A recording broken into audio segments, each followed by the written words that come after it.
motor neuron disease is a rapidly progressing disease that sadly has no cure. And I'm sure many members across the chamber will know of someone who's been affected by this awful disease.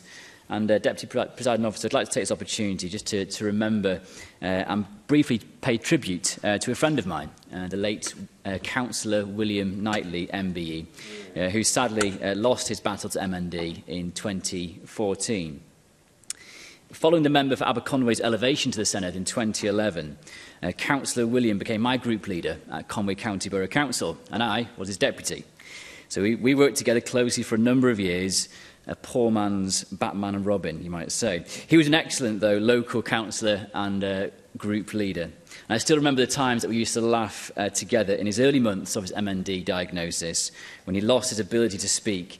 In true Councillor William style, he decided to use a text-to-speech machine in council meetings, which at times, the machine apparently used to say all sorts of unintended things. Now, anyone knows Councillor William, I'm sure it wasn't the machine's fault those comments came out in those meetings. But it has been pleasing to see, of course, the awareness of MND raised in recent times. And indeed, even the last week or so, I noted Kevin Sinfield, a former rugby league player for Leeds Rhinos, who ran an incredible 100 miles in 24 hours. An absolutely unbelievable achievement. This is all in aid of his friend and ex-teammate Rob Burrow, who's also a professional rugby player for over 16 years, who was sadly diagnosed with MND in December 2019. As of today, this challenge has raised a whopping £1.8 million, raising money directly to people living with MND. And causes like this deserve a huge amount of credit from this chamber here today. As I mentioned, there is no cure currently for MND.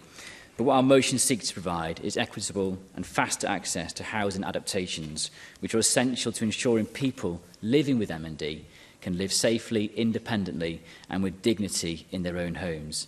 And this is why we need a none-means-tested fast-track process for housing adaptations.